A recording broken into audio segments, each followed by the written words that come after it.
In this video, I'll show you how you can enable shadows for your translucent object in 5.6 projects. I have created one YouTube tutorial to show how you can enable the shadow for translucent object in 5.5 and 5.4.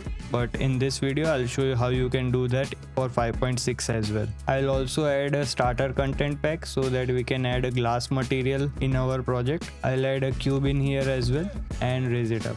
If you go into the starter content and search for glass, we have this master material, glass master material. Right click on this and create material instance, and if you apply this into your object, your shadow is gone. If you open up your material instance and go into your material property overrides and click on this cast dynamic shadow as masked, and you will have your shadows. For those of you who don't see your shadows, make sure you go into the project settings in the rendering.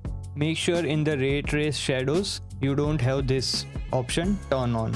If you have ray trace shadows turn on, you might not see the shadows. Generally in the project setting, I'll change this ray trace lighting mode to this hit lighting. I turn this on, change this to detail tracing, and change this to anti-aliased as well. And I would turn on the mega lights as well. All these are fine. If you go with the part tracing mode, you don't need this option to turn on or off. It doesn't matter with the part tracing, but with Lumen, you need to make sure the ray trace shadows is turn off. Also make sure whichever directional light you have in your scene, in the details panel, search for the shadow, and make sure in the cast ray trace shadows you have either the use project settings or you select the disabled mode. If you have enable in here, you might also not see the shadows in here as well, right? So make sure it is disabled.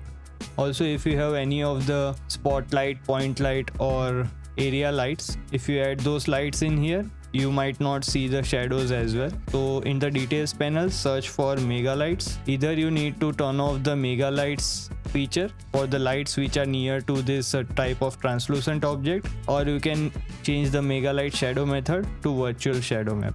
Same with the area light or spotlight as well. If you like this video, then I'm sure you will like our new product rendering course. In this beginner friendly course, I'll guide you step by step to create stunning 7up product renders using Unreal Engine and DaVinci Resolve. Right now, early joiners can access the course at a discounted price. Once all 4 parts are released, the price will increase. So this is the best time to join. To get started, click the link below and enroll now.